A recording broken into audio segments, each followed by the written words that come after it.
Buksan ang ilaw! Ang tagal mag-open? Ano ba to?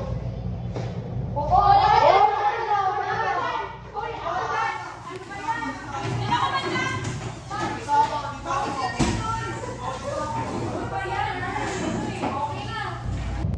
Guys, alam niyo ba? Ito dati nating classroom, may nagpakamatay dito. Oo? Oo, kaya Grabe naman yan. grabe ang Ano kaya dahilan kung bakit siya nagpakamatay mo? sabi lang nila, dahil lang daw sa pressure, sa anxiety. Uy, Uy, tapos hala! Wait lang. Bawal mo. O, teka lang. Huwag mo lang matakot. May sira lang naman yata yun. kaya Ang tagal ni Ma. Nakakais ka. Uy, dyan na si Ma'am. Uy, ayun po. Ano ba na kayo?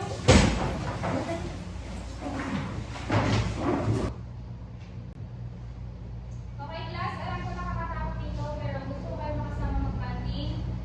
Dito natin gagawin ang team building activity. Okay lang ba sa inyo yun? Kahit medyo nakakatakot dito. Opo, okay lang sa akin.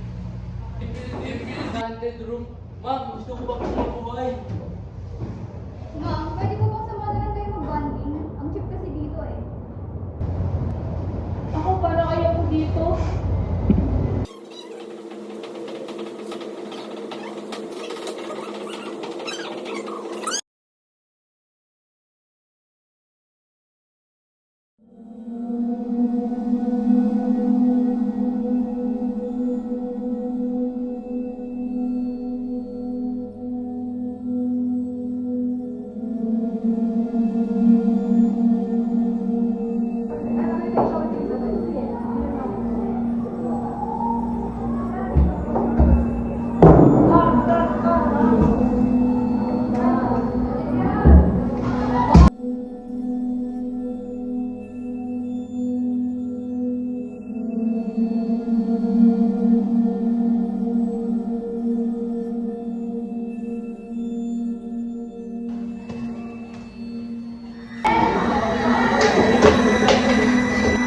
Okay, class, nga pala huwag mo kakalimutan na magsuot ng school uniform araw-araw kasi bawal lang hindi naka-school uniform.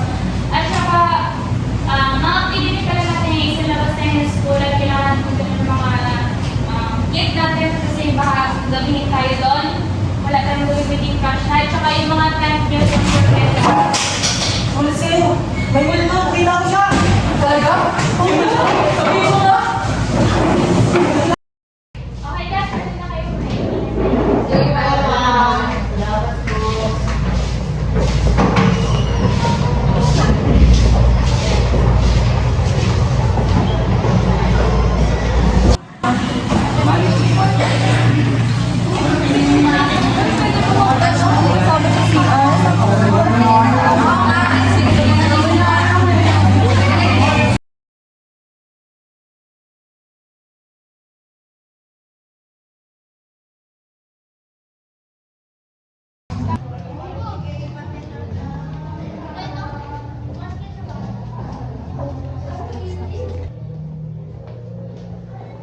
Wait, guys, wait lang. Maingin ako. Sige, entay ka namin. Tagal naman yung pili. Kaya nga, ito lang muna tayo. Hindi mo na kami, alam mo na yung daan. Sige po. Guys, nandiyan pa ba kayo? Sino yan? May tao ba dyan?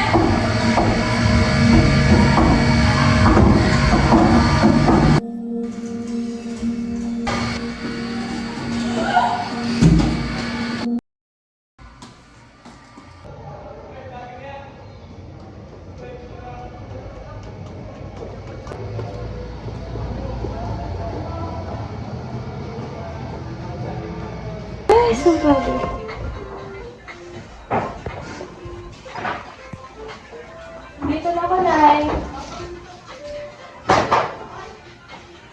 Sige lang, anak. Ano ka na dun? Magbihis ka. Sige po.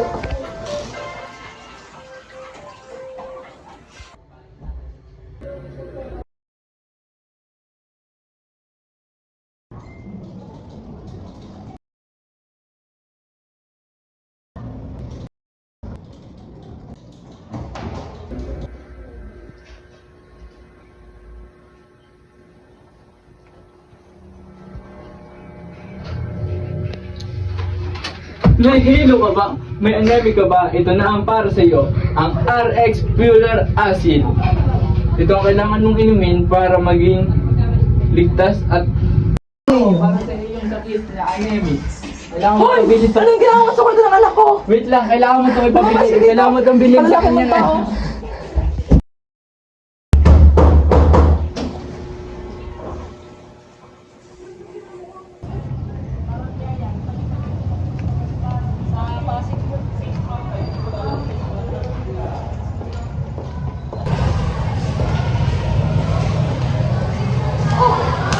Oh, hello, good morning.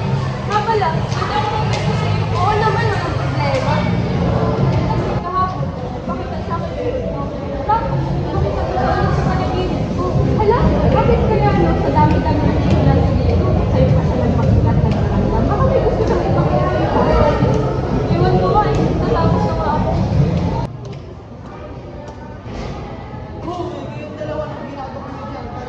Tara na, please. Uy, wait. Sabi na yung pinito ko ah. Oo, sabi namin makakasok.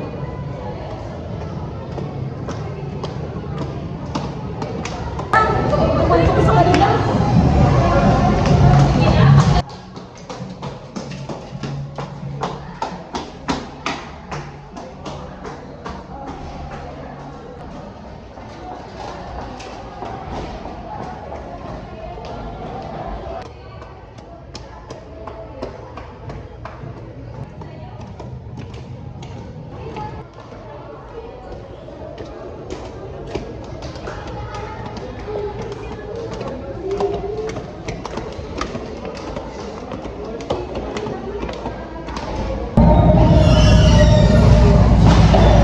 Uy, Quentin! Balita ko na makita sa iyo mo dito ah. Kaya nga, Queen! Bakit ito lang? Kasi ito ang tao yun.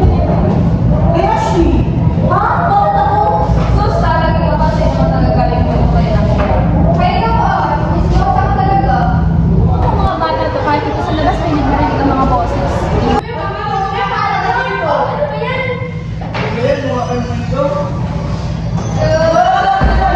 O siya na, sige, mag-iupo na kayo. Ano ba pinag-uusapan niyo nga? Dahil sa labas, may nagmarinig ang mga boses. Eh, ito lang si Queenie! Nakikita niya daw po yung multo. Napapanaginipan niya pa. Ano nangyari sa kanya? Ba't po ba siya namatay? Yan naman, 2 years na yung pinag-usap-usapan dito eh. Nagpaparamdam pa rin yung kaluluwa niya. Hay nako, ganito kasi yan. Kahit kami naguguluhan at nagtataka sa biglang pagkamatay niya. Ang pagkakaalala ko, ang pangalan niya ay Lian. Mabait na bata yon, aktibo rin sa klase, pero isang araw bigla na lang siyang nagbago. Bihira na pumasok at bumaba ng tuloy ng grades niya. Ngayon at di namin alam kung anong nangyari. Hi guys! Baka matapos yung kwento nyo, magbili ko dala-dala ko, but sterilize. Ay nako, ang ganda-ganda na ng kwento. Nagpupumus ka pa din. Hindi ka nga dito. Magbili ka sa amin, ako! Magbili ka dito! Lumabas ka na dito. Sige na mga kwento ka ba?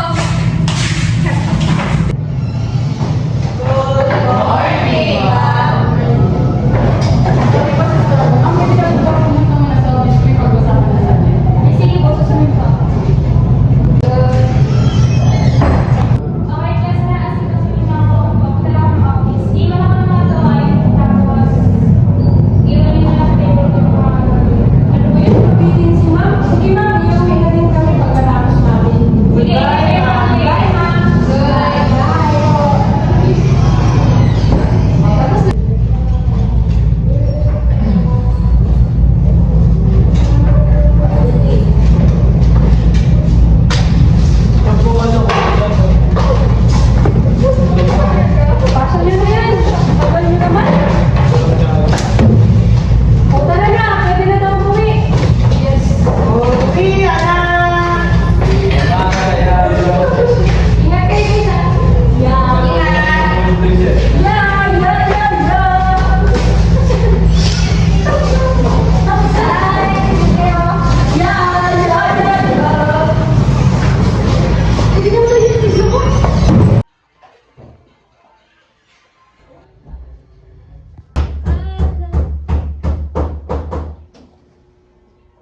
pre, andiyan yung nerd, oh.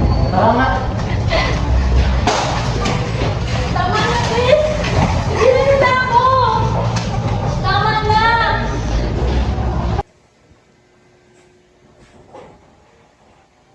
Check mo nga si May.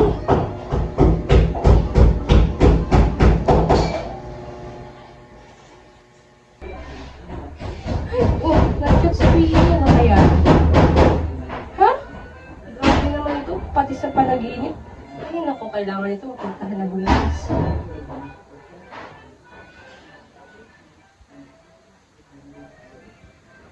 Ay, matulog na para makaaga bukas.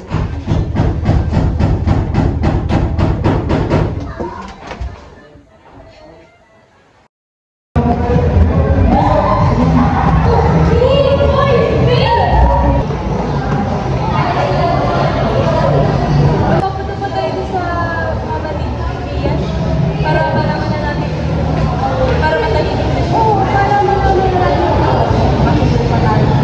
Sige, tara siya muna tayo.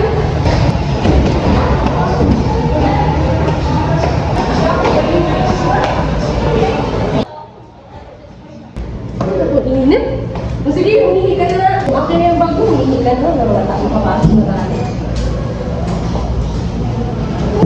Tulong! Minit! Tulungan niyo ako! Minit siya! Ay, tulong! Tulungan kami! Tulong! Please!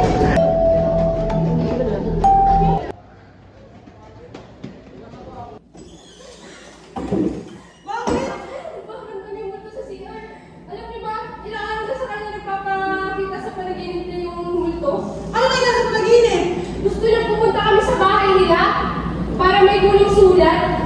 Pag-usapan kaya natin ito.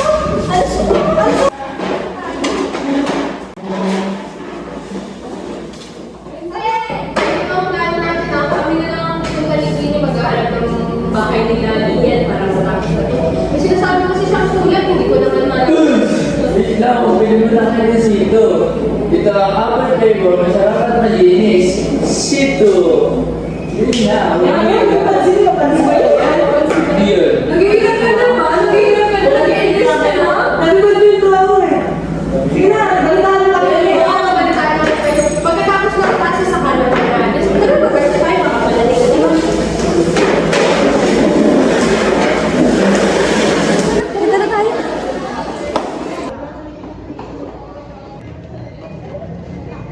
Sabi dito daw yung bahay. Tara na.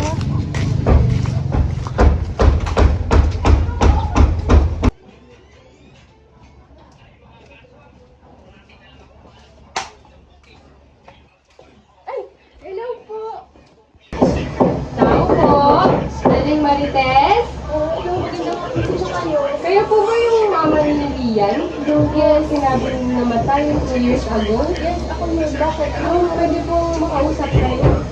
Tungkol sa akin, pasok mo na kayo dito. Salamat po. Pasensya na ito lang tayo. Okay lang. Pasok kayo. Okay, salamat po. Pwede po kayong makausap. Kasi po, yung kaibigan ko po, ilang days na po nagpaparamdam sa kanya yung anak niyo na may gusto pong sabihin na ano daw po, na may sulat daw po na gusto ipabasa sa inyo. Matagal nang nawala ang anak ko. Yung anak niyo po kasi ilang araw na din po nagpaparamdam sa kaibigan ko. Halos hindi na nga po alam kung anong gagawin. Basta ang sabi daw po ng anak ko sa panaginip niya is may sulat po sa drawer. Baka po meron.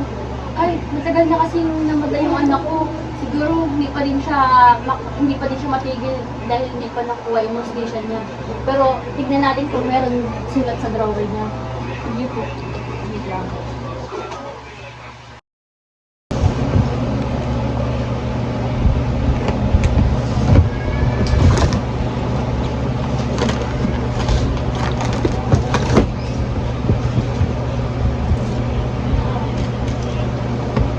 Ito, may sulat. Eh, ano po nakalagay? Ma, alam ko na kung mababasa mo to, wala na ako. Ma, sorry po. Hindi ko na po kasi talaga kaya mga nararanasan ko dito sa bahay at sa school. Hindi ko na po kinakaya pressure na binibigay niyo sa akin. Binigay ko naman po best ko para mas mataas pa lalo grades ko. Kaso lang po, yun na talaga kaya ko. Mataas naman po pero di pa rin enough sa inyo. Kung kino-compare niyo pa po ako sa iba. Dagdag pa yung mga nararanasan ko sa ng paaralan. Isa pa po, lagi akong linubuli. Hindi is ko po yun kahit sobrang hirap at sakit. Kaso ma, hindi lang mo yun ginawa sa akin, ma. Inahasa nila ako. Kaya ko po magsabi sa inyo dahil natatakot ako na baka pag nagsabi ako sa inyo, baka kung ano gawin nila sa akin. Sorry ma, pero ngayon, nagsama-sama na lahat. Hindi ko na po kaya. Ayoko na rin maging pabigat sa inyo. Salamat sa inyo. Lagi na pagkakitaan. Mahal na mahal ko kayo. Paalam ma. Mahal ko kayo. Hindi ko alam na sobrang busy ko sa trabaho. Hindi ko na alam ang nangyayari sa kanya. Pero okay naman kami dito sa bahay. Hindi ko alam na na-pressure ko na pala siya. Sobrang sama ko palang nanay. Hindi ko man lang natanong kung okay lang siya, kung anong nararamdaman niya. Huwag niyo po sabihin yan. Alam po namin naging mabuting nanay kayo para kay Lian. Siguro lang po din niya na lang po talaga na kaya yung mga naranasan niya. Sana po kami, sana po maging okay po kayo. And sana po matahimik na yung kaluluwa ng anak niyo kasi gusto niya lang po talaga mabasa yung sulat. Mauna na po kami, maraming salamat. Maraming salamat sa pagpunta niyo sa akin. Sana matahimik na yung anak ko. Sana po. Mag-ingat kayo ha. Pero mo yung pinto. Buti naman, tapos na kami. Sana matahimik na kaluluwa niya. Oh, so pala. Oh, anong balita dun sa ano? Kaya ka nalalaginip? Okay. Kaya natin mo sa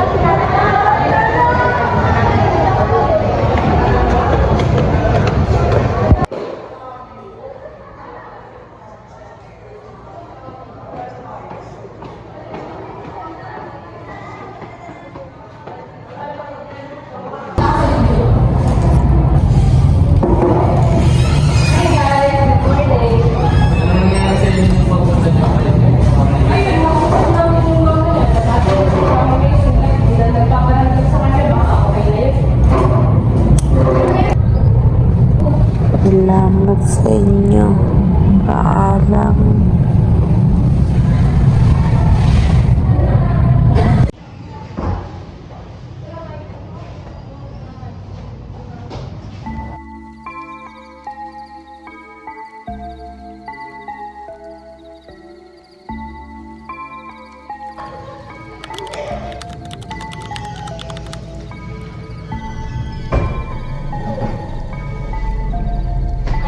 Tapos niluluto yun.